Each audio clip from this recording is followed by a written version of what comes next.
Les soins palliatifs, c'est encore un terme qui a tendance à ne pas rassurer les gens quand on le prononce, alors que finalement c'est la promesse d'un soulagement des symptômes physiques, d'un soulagement de la prise en charge de la souffrance morale lorsqu'on est atteint d'une maladie grave, quelle qu'elle soit, c'est-à-dire quel qu'en soit le stade. Les soins palliatifs ne sont pas réservés à une phase ultime de maladie, ils sont là pour soulager les gens qui ont une maladie grave et qui ont des symptômes liés à leur maladie grave.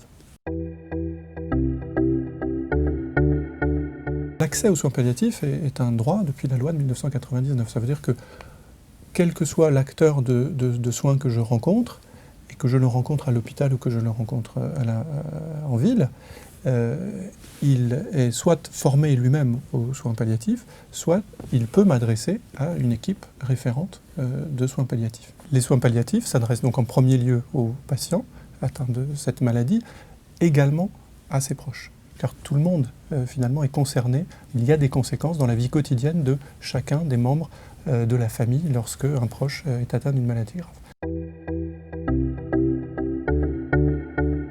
Ce n'est pas réservé à une maladie, à un diagnostic particulier. On pense souvent au cancer, il y a des maladies neurologiques, il y a l'Alzheimer, enfin il y a énormément de pathologies chroniques et qui peuvent bénéficier d'une prise en charge palliative.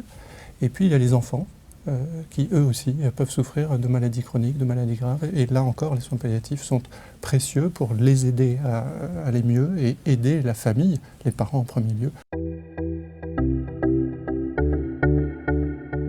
Plusieurs situations. Il y a des équipes hospitalières qui peuvent se déplacer lorsque je suis hospitalisé, lorsque je viens en consultation, lorsque je viens en hôpital de jour, dans cet hôpital.